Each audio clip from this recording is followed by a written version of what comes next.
dados os resultados de 1974, passaram a ser essas forças o alvo principal dos ataques dos setores mais radicais da ditadura. A vítima maior desse momento foi o Partido Comunista Brasileiro, o PCB, que não pregava a luta armada, que teve muitos dos seus militantes presos, torturados e assassinados. Alguns, quero dizer aqui, amigos meus próximos, pessoais. A memória de Vlado certamente estava nas mentes de muitos dos que levaram adiante, a partir daí, a luta democrática. Sobretudo, anonimamente, mesmo porque ele já estava engajado, intelectual e profissionalmente, naquela mesma direção. Vale lembrar aqui uma frase escrita por ele numa reportagem que investigou o clima reinante no mundo da cultura no início da década de 70. Vale a pena ler o que dizia ele. Abro aspas. O mergulho nas trevas do lamento e da impotência foi tão profundo que alguns se perderam pelos subterrâneos. Ficaram na margem ou escolheram as viagens permanentes. Mas muitos cansaram de lamentar, talvez com medo de se tornarem tristes heróis de uma guerra acabada.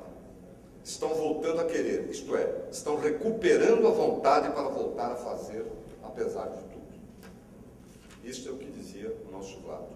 E voltou a fazer antes mesmo de aceitar colaborar na Secretaria da Cultura. No início de 1975, foi convidado para ser uma espécie de editor em São Paulo do jornal Opinião, que foi tão fundamental para a redemocratização brasileira nos anos 70, para as lutas da redemocratização. Era um semanário criado no Rio de Janeiro pelo Fernando Gasparian, com o apoio de várias lideranças intelectuais, especialmente a de Fernando Henrique Cardoso. Naquele momento, o eixo da renovação da liderança política e da efervescência da sociedade civil, inclusive do movimento sindical e das primeiras organizações de bairro, tinha se transferido para São Paulo. Vlado passou a reunir-se semanalmente com um grupo de colaboradores para estabelecer uma pauta de temas que a grande imprensa, ainda sob censura, tinha dificuldade em abordar.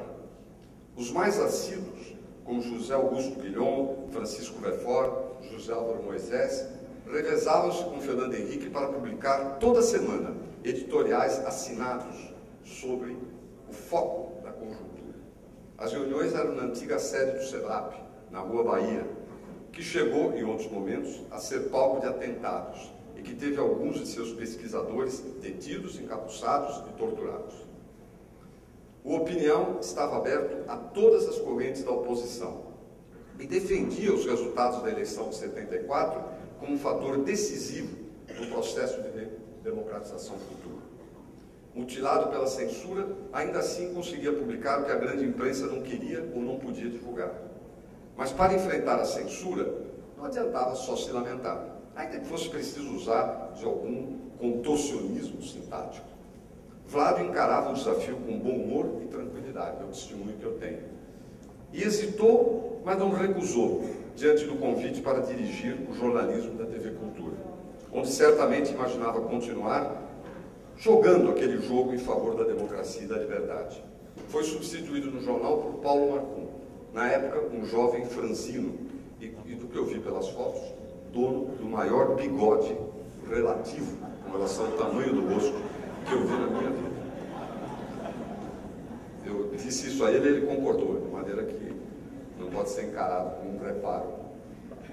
Aliás, o Marcum era pouco mais do que um menino e ficou muito marcado por este emprego. Ele sabe tudo sobre o Vlado. Eu aprendi com ele, inclusive o que eu tive de comum com o Vlado, por incrível que pareça, além da tendência à calva. Ele, como eu, era filho de imigrantes, e ele mesmo um imigrante. Seu pai tinha um armazém, como meu pai. Na Europa, viviam onde hoje é a Bósnia, mas durante a guerra fugiram para a Itália. Vlado virou Aldo, e passava por italiano, língua que ele dominou rapidamente, certamente muitíssimo melhor do que eu. E com isso, na prática, se tornou um imigrante italiano, um a mais, quando chegou ao Rio e depois a São Paulo. Em São Paulo, estudou no Roosevelt, alguns anos antes de mim. Eu também estudei no Roosevelt. Eu só não sei, na verdade, eu esqueci de perguntar, para que time ele torcia. Não quero nem saber. Palmeiras? Já é demais. Aí seria demais. E ele gostava, sobretudo, de cinema, literatura, música e teatro, como eu.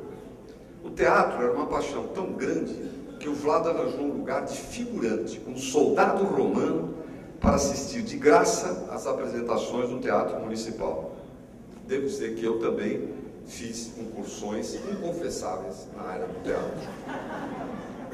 Cheguei a ser até diretor na Politécnica. Seu sonho era ser crítico de cinema, ou melhor, cineasta, como eu, para retratar a saga de Canudos, sob o título Antônio Conselheiro. Você dizer que ninguém é perfeito. Nos idos de 75, havia algo, sim, de subversivo, no bom sentido da palavra, quando um jornalista assumia a direção dos jornais da cultura com a seguinte meta, e aqui vou ler palavras do próprio Vlado, que apesar de tímido, como me disse o Goldman, que o conheceu bem, era um homem arrojado. Dizia ele, um telejornal de emissora de governo também pode ser um bom jornal, e para isso não é preciso esquecer que se trata de emissora do governo. Basta não adotar uma atitude servil.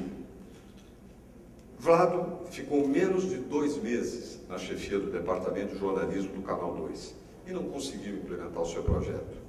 Sua gestão foi bombardeada desde o primeiro dia por colunistas áulicos e parlamentares a serviço da extrema-direita, agindo como propulsores do conflito nos porões da ditadura, que visava a contestar a política de abertura do então presidente Geisel.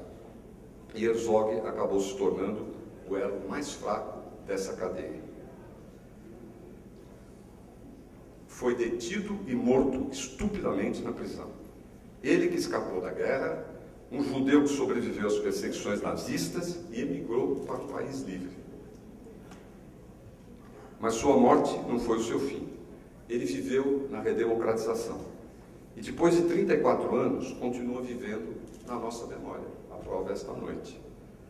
Eu, na época de estudante, nos primeiros anos de militância política, aprendi uma consideração a respeito do presente.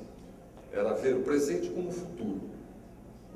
Isto é o que dá um sentido a uma militância política bastante intensa, bastante agressiva. Encarar o presente como história. E nós estamos fazendo história.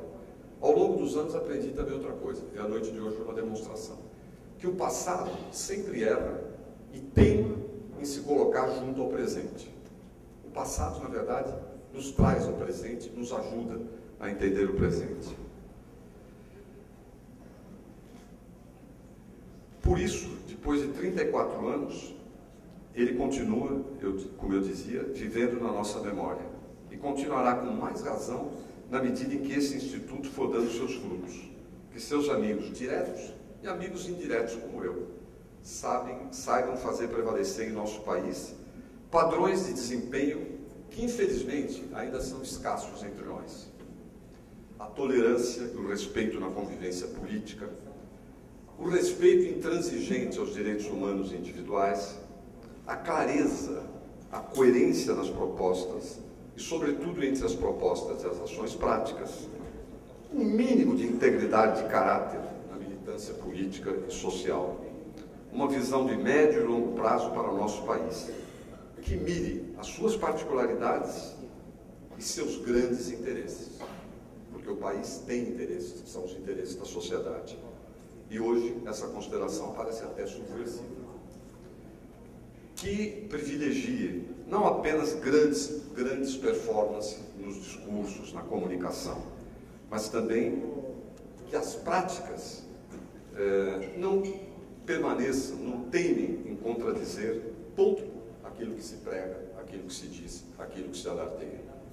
Para esse instituto, desejo toda a sorte do mundo, porque a sorte do instituto fará bem a todos nós. E quero me colocar à disposição como governador de São Paulo e mais adiante como não governador, para que o instituto se fortaleça e cumpra o papel que a sua família e os seus amigos definiram. Contem comigo, Clarice, e contem todos os amigos diretos do Vladimir e os indiretos, meus colegas. Muito obrigado.